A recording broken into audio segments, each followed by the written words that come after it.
Good morning. I would like to welcome you very heartily to our today's webinar, where we will be having questions and we'll try our best to answer these questions in relation to the content for developing the application form for the third call of the Interreg Central Europe program. I would briefly like to introduce myself and my colleagues which are here today in order to provide you with the information.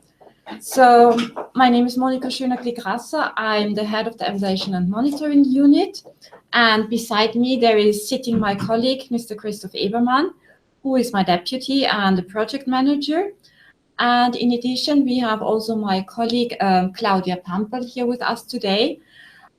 She's also project manager, and she's the person who can answer all your questions in relation to EMS, if there are any.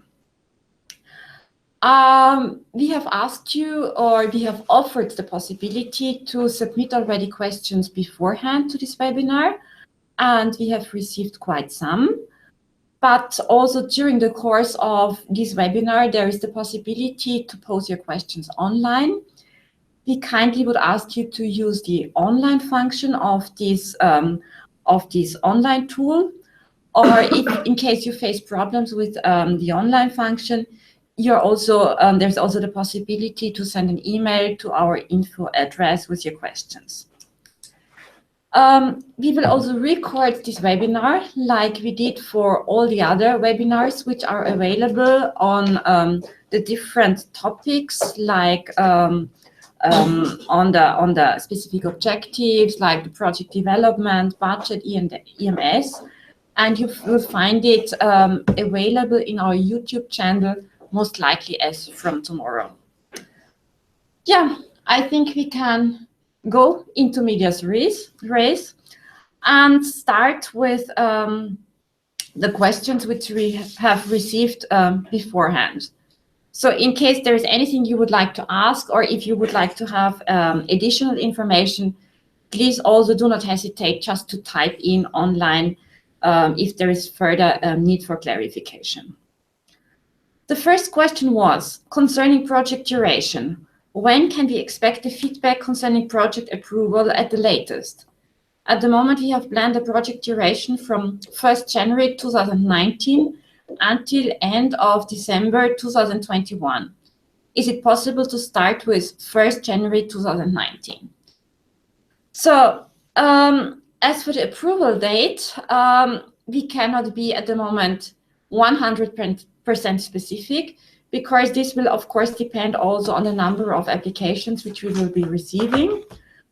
But as a rule of thumb, I would say a starting date of January 1st could be feasible, but still also keep in mind that what would be the project duration, because the latest possible end date, as also stressed in our application documents, has to be end of December 2021. There is also the possibility, if your project gets approved, that you could then also during the contracting phase, you can adjust the starting date and the end date. I hand over to my colleague for the next question. The second question which we got was concerns the coordination meetings within the partnership. It refers to the application manual, where it is stated that online meetings should be considered instead of face-to-face meetings wherever possible. So there was the question whether it is actually possible to have next to Skype meetings also face-to-face meetings, and that this project proposal is foreseeing one face-to-face meeting per year. There's 3 face-to-face meetings in total for the whole project duration. Well, basically, yes, the program tries to reduce the carbon footprint of the activities conducted within the project.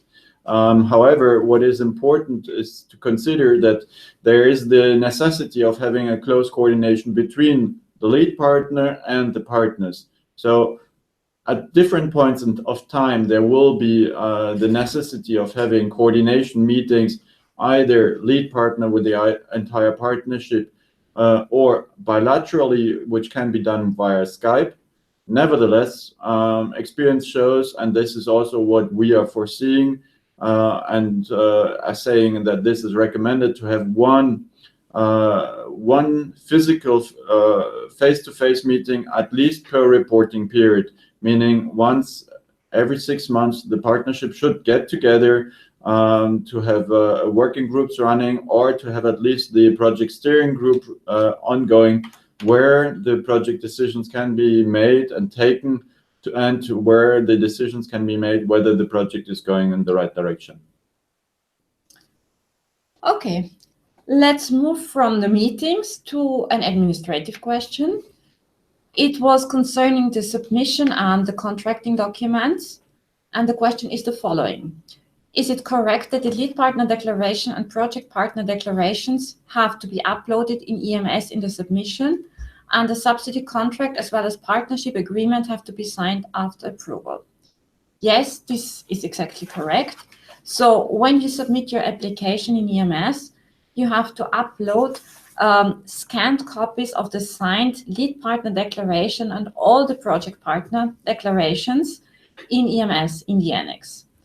The subsidy contract and partnership agreement, these are documents which have to be signed at a later stage, only after the project is approved and after the contracting phase. Okay, then we come to the different types of partners, and there was a question targeted and aimed at associated partners. Whether in the submission there are any documents necessary with signatures on associated partners, and whether they have to confirm their support to the project, shall it be by letters of intent or any other means. Well, basically, maybe in order to answer this question, let's briefly describe what is an associated partner within our program.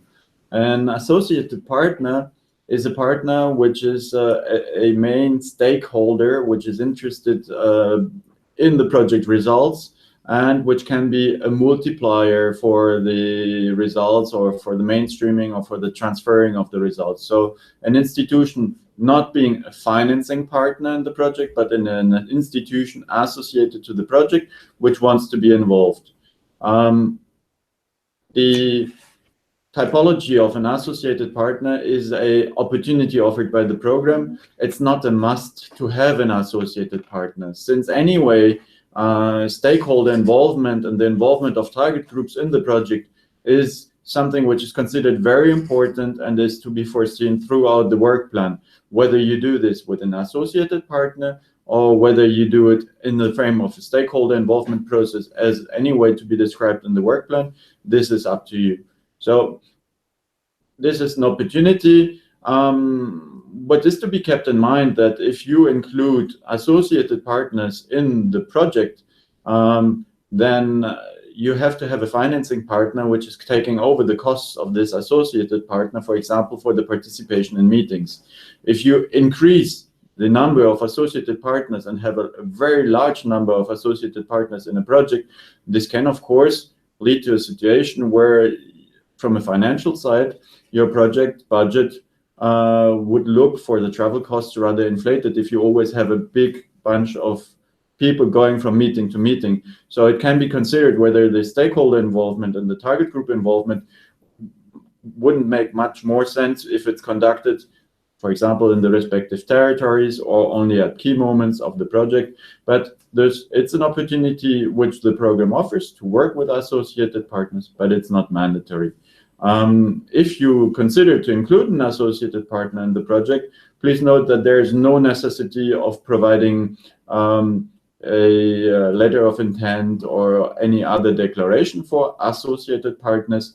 Nevertheless, within the application form, it should be described what is the role of this associated partner and how this associated partner will be involved in the project implementation. I would like to take this opportunity also to remind you that there is the possibility to post questions online at any time, so no need to wait until whatever a question is finished, so to make it more lively. In the meantime, I would like to continue with the question on outputs. So the question was, when developing a thematic toolbox following preliminary activities, the toolbox itself will be the deliverable or the output. So for this, I would like maybe to go a little bit back into explaining that we have in the program different types of outputs, notably strategies, action plans, tools, pilot actions, trainings, and for specific objective 1.1 also innovation networks. And as it correctly was written here, a thematic toolbox would qualify to be an output of the type of tool, and therefore, of course, this toolbox would have to be defined as the output of such a work packages which develops this toolbox.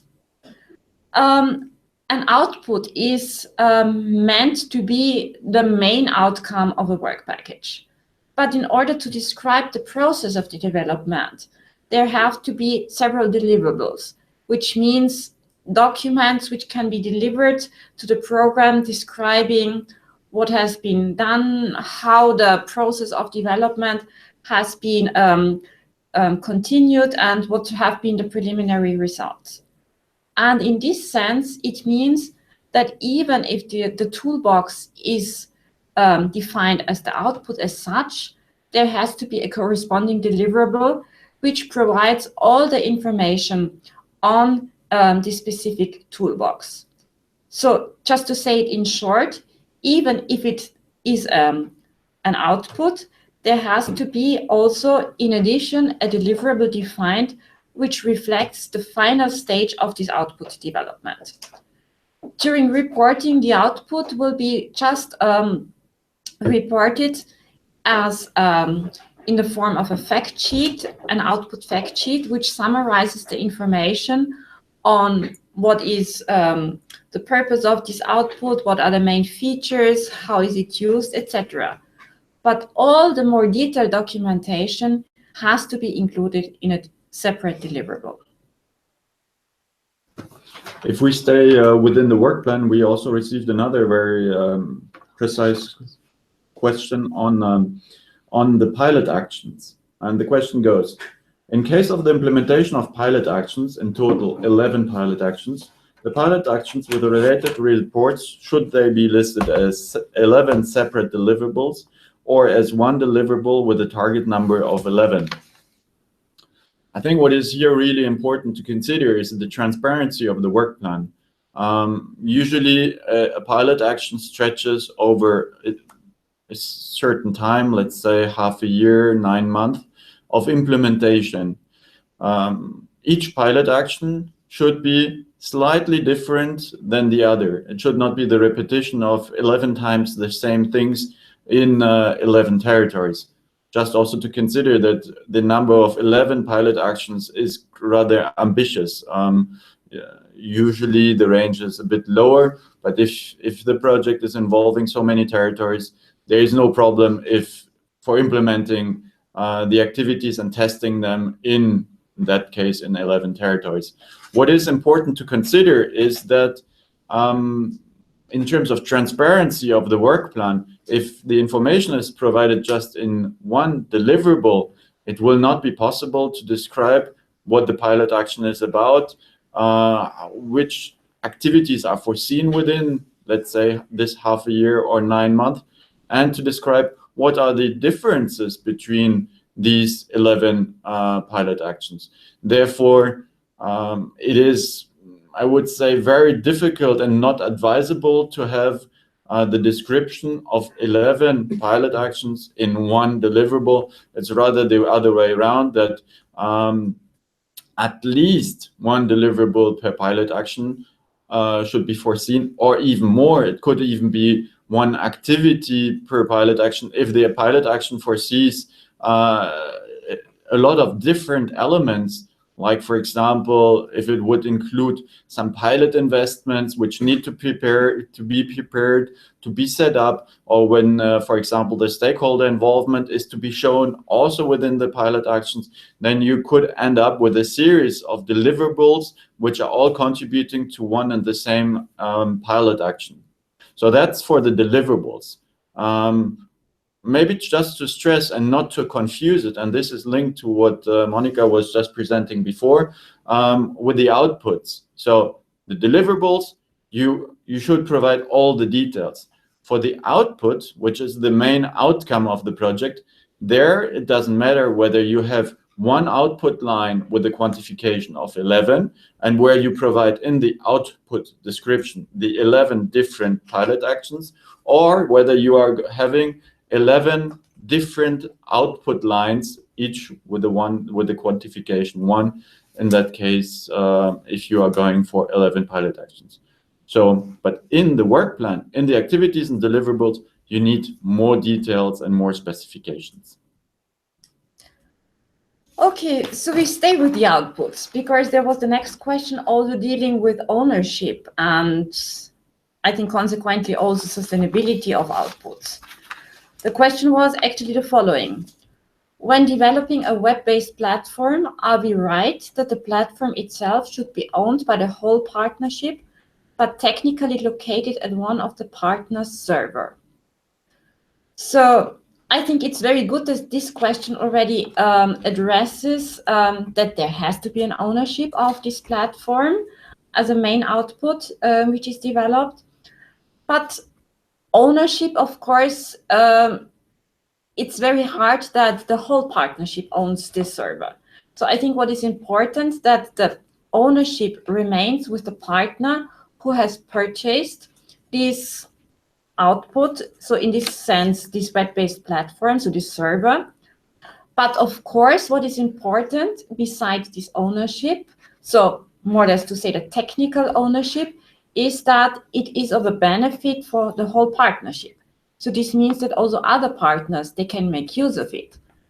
But still, of course, since this platform, this server would be located at the premises of one of the project partners, they have also to take the ownership in order to ensure the sustainability, to maintain, to ensure the maintenance of the server, to have the financial means to update the server, the platform software, whatever. So I think in this sense, we have to really see what is the ownership and the sustainability requirements for the partner, which has purchased and where this platform is located, and the functions which can be used by the rest of the partnership. We have another question, also aimed at stakeholder involvement, but which actually goes a bit in the direction of where to tackle communication and how to address communication. So the question is whether stakeholder involvement is included in all work packages as a separate activity when planning the costs, the organization of targeted and public events, e.g. study visits, final conference, other projects, events. Should they be allocated in this activity related to stakeholder involvement or in other related relevant activities within the same work package? Well, in order to answer this question, I think in the end, where you include within a single work package your activities is how it fits best your structure and how it is logic.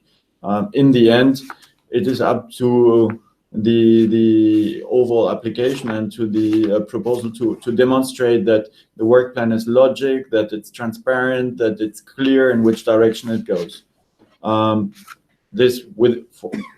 This as a part of the answer, where to place it within this single work package. But then one has to consider where communication should be put within the overall work plan. And there are basically 3 different levels which we are distinguishing, which is communication aimed at coordinating the partnership should be within the work package management. Communication which aims at involvement of stakeholders and target groups in the development of outputs should be placed within the thematic work packages. and then communication which aims at transferring finalized outputs to other target groups or to other territories beyond the partnership should be placed within the work package communication. So if I refer now to this exact question, I see some public events or study visits. This could be activities which are taking place within thematic work packages, for example, in the frame of a output development, or for example, the implementation of a pilot action. But for example, the final conference, you should, and usually you would see it rather in the work package communication, because the final conference is about bringing the outputs of the project to other territories and to other stakeholders. So to have it the larger picture. Okay. I just saw that we have also received a question on state aid. So actually, we are not discussing state aid issues today. So in this sense, I would rather invite you to send the state aid question to our help desk, and we will answer this also then by email. I would like to continue with another question which we have received on what is to be understood under innovativeness of project proposals. Actually, our monitoring committee has put a very strong emphasis on the requirements that project proposals, and consequently also projects to be funded, of course, have to really show an innovative character. So this means not reinventing the wheel, but building on elements or previous results which have been achieved so far, and to develop something new, to test something, to demonstrate also the novel character of solutions or pilot actions. And in this sense, I would like to remind you also that we have a definition of what we understand as innovativeness. And this is actually, we say, innovative approaches which go beyond the state of the art in the sector and or the concerned regions. Because I think this is something important, since it would be very hard to, of course, find something which is not existing anywhere in the whole world. But I think what is important is that novel character which goes beyond what is already state of the art or common practice in the specific regions which are participating or the specific sector. So this means you have then in the application form to really show and explain how you will use already existing practices, how you will further develop them, how you will adjust them maybe to a different regional setting or context or to a different sector. And this innovative character should actually go like a red line throughout the whole proposal. So it's not enough just to describe what is innovative in one text box, which is linked to how it will build on previous results, but also to show this novel character throughout the whole work plan and all the other sections, in order to really demonstrate that this is that the proposal goes a new approach and brings something new to the regions. Maybe just to pick it up, this pilot character and this innovativeness, that's also an element which you can see in the pilot actions which are implemented, which should have a piloting and demonstrative character. These pilot actions can include also pilot investments. And we have a question related to pilot investments, basically what they are, what it is possible to include there, and to which extent. And I think what is very important is that we are a transnational cooperation program. We are not a major investment program. Nevertheless, the program offers the opportunity of implementing and foreseeing also pilot investments within your projects. Such a pilot investment should be foreseen or should be necessary for the implementation of a pilot action. If for a pilot action you need an investment to implement the pilot action because you need some equipment or some infrastructure to be set up, small scale, then this can be foreseen. But then only in the frame of a pilot action. This, if you foresee it as a, or if it is a precondition for the successful testing of a tool, for example, or of a measure which you have developed in your project. Such an investment should and has to have a transnational added value. So by implementing an investment in one partner location, also the other partners have to have a benefit from it, meaning from a joint learning, from a peer review, from the data which is collected through the implementation on this one spot, which then allows the improvement of outputs, which are then again at transnational level. For the extent of such a pilot investment, we do not have like a figure up to that range. You can have a pilot investment, but again, it is important to consider we are not a major investment program, but you can include some smaller investments if necessary. But again, they need to be the precondition. If they are foreseen, they need to be a precondition for the implementation of the pilot action. So there can be pilot actions without investments, but if you have investments, then they should be necessary to implement the pilot action as such. In this regard, it is important also to consider that a pilot investment does not equal a pilot action. That's something which we sometimes see, that applications are just foreseeing an investment, call it also a pilot action, and then this is it. But this is not how it should go. A pilot action should be just the start. A pilot investment should just be the starting point of a pilot action. For example, if you need a certain measuring equipment in order to conduct a measuring during, let's say, 1 year, then this measurement of 1 year is the pilot action, and the pilot investment of this equipment, you need it at the beginning in order to make your measurement for 1 year, and at the end of this 1 year you can evaluate the results of this 1 year work together in the partnership and valorize it at transnational level. Okay, so since you were just referring to the transnational level, I would like to continue with a question which was linked to the involvement of partners. Is it necessary that every project partner has about similar involvement in the project implementation? So I would say similar is not really possible, because of course each partner has to have a specific role in the project implementation, and this role is of course also linked to the specific expertise of the partner. So this means, of course, each partner, they can't do the same because they have different expertise. They are located in different regions. They have their whatever unique role within the project.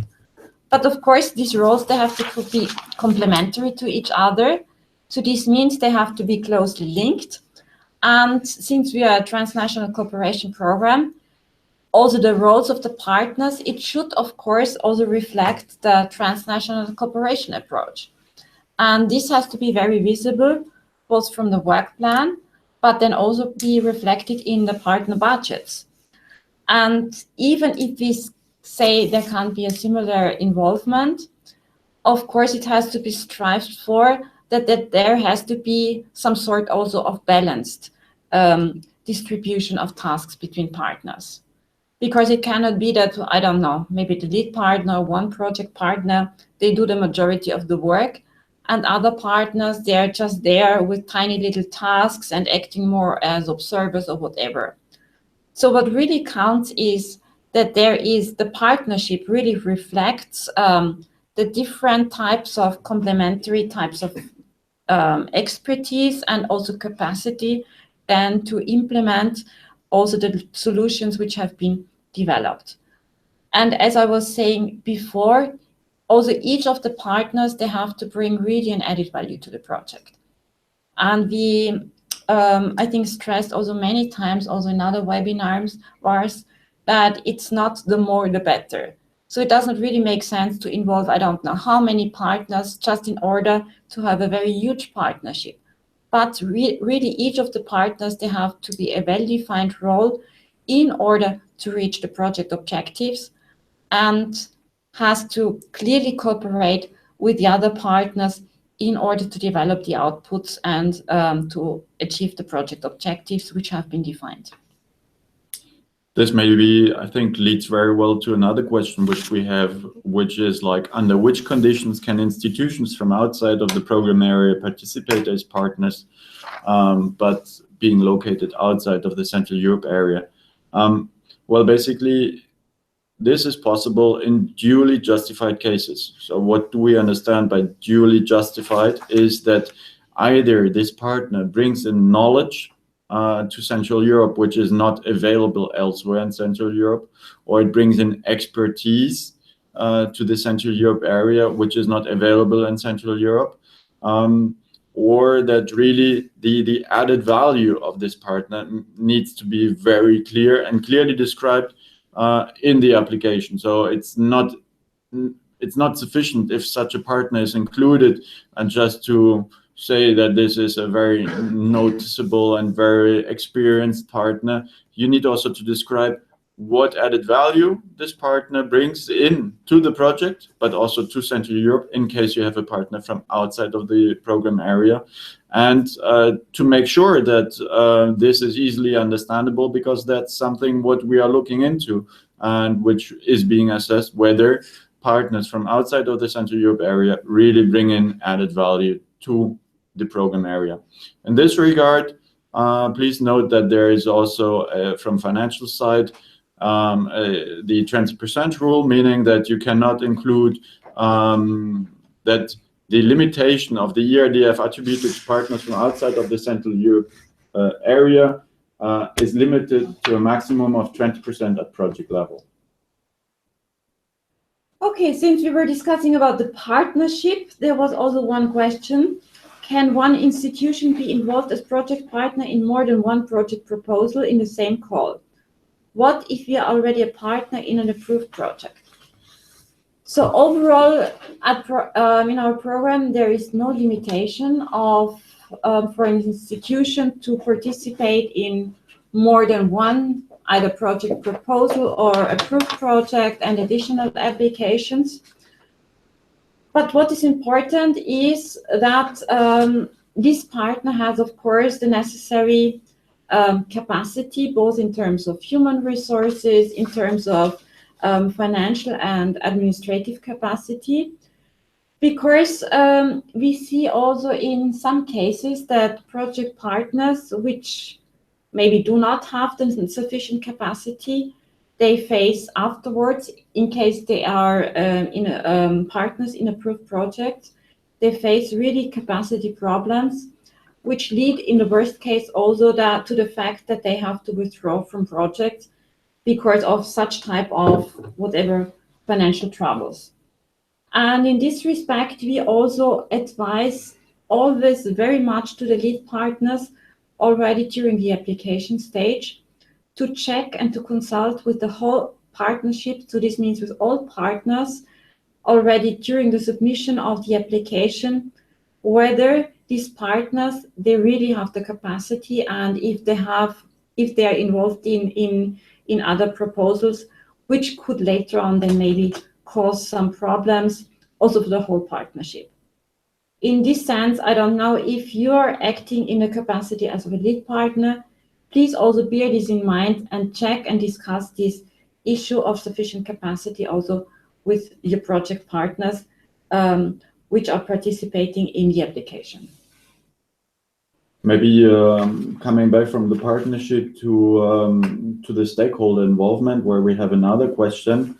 We touched a bit on the stakeholder involvement in the frame of the associated partners before, where we said either you can include them as associated partners, or anyway you have to foresee the stakeholder involvement process. So we have the question, what information do I need to provide in the application process about the key stakeholders involved? In this regard, there are different sections in the application where you have to present how you are planning to do your stakeholder involvement process. And I want just to highlight a few very important ones, and that's in the thematic work packages, but also later on also in the communication work package. In the thematic work packages, you have to present for each output which you are planning. You have to say which are the main target groups who will be involved in the output development, and then you will be asked who will use it, like in terms of sustainability, and to whom could it be transferred. So you have these three different layers you have to think of and you have to present in your thematic work packages, where this your key target groups are going to work with the outputs you are developing. When you describe something in these text boxes, which you will discover in your application form, on the involvement, the sustainability, and the transferability, and the involvement of the stakeholders in these steps, please make sure that you are also foreseeing respective activities and deliverables which are reflecting your descriptions in the work plan. For example, if you say that for the output development, you want to have a very intense stakeholder involvement in all the territories, you need to have such a deliverable then also in your work plan, showing that you have a certain number of stakeholder meetings, for example, in the territories, naming the territories, showing the right chronology of when these activities are planned. And this should, of course, be matching then also to the respective output development, so that the information you provide is consistent. What I mean is, when you promise in one section, let it be stakeholder involvement, let it be sustainability, all this information needs to then consistently be presented also in the work plan. Another section which is linked to it and which it sums it all up is then in the indicator section, where then for the target groups, you have to define which are these target groups. There is a classification, and then you need to provide a figure, which is the target you are aiming at to reach and the overall project duration. In this regard, make sure that the target you are setting is reflecting your activities which you are foreseeing in the work plan, in the project, so that the information on the target group and stakeholder involvement is well consistent. Okay, so I would like to remind you about the possibilities to again post some online questions.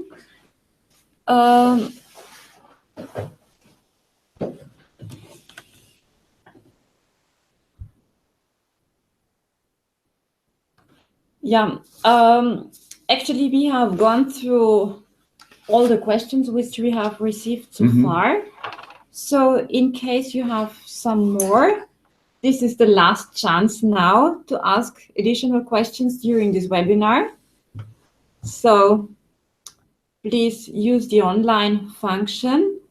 Otherwise, we think everything is crystal clear. We will wait for 1 more minute in case there are some immediate questions. Otherwise, I would like to also remind you that we have a lot of recorded webinars already available on our YouTube channel. So this means starting from the explanations on all the program-specific objectives, on project development and practical hints, on budget development, on EMS, on communication. So there is quite a number of, I hope, very interesting webinars for you. So this would be my recommendation to really make use of these information sources when now further developing your application. And also not to forget, there is the help desk, which is available at the GS. So this means there you can pose content-related questions, financial questions, EMS questions, state aid questions. So either addressing by email our info email address, or also we are available also, of course, by phone to answer whatever specific questions. I have not received any additional questions so far. So I think we can still wait a few moments if there will be another question. Otherwise, I assume that we have answered most of your immediate questions now. There will be a Q&A webinar also on finances. So this will come after the Christmas time. So this will be on 10th of January. And I think this was also announced already on our website. So in case you have financial questions, please also make use of this financial webinar where you can get the first-hand answers. And if there are no more questions to come, I would like to take this opportunity to wish you a very good luck with developing further your application.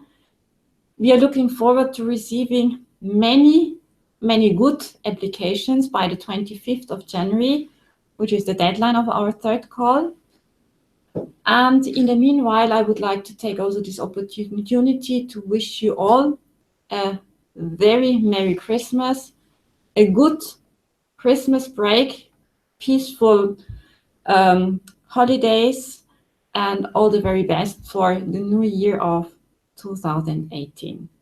We thank you all, also my colleagues and myself, for watching this webinar, and wish you all the very best.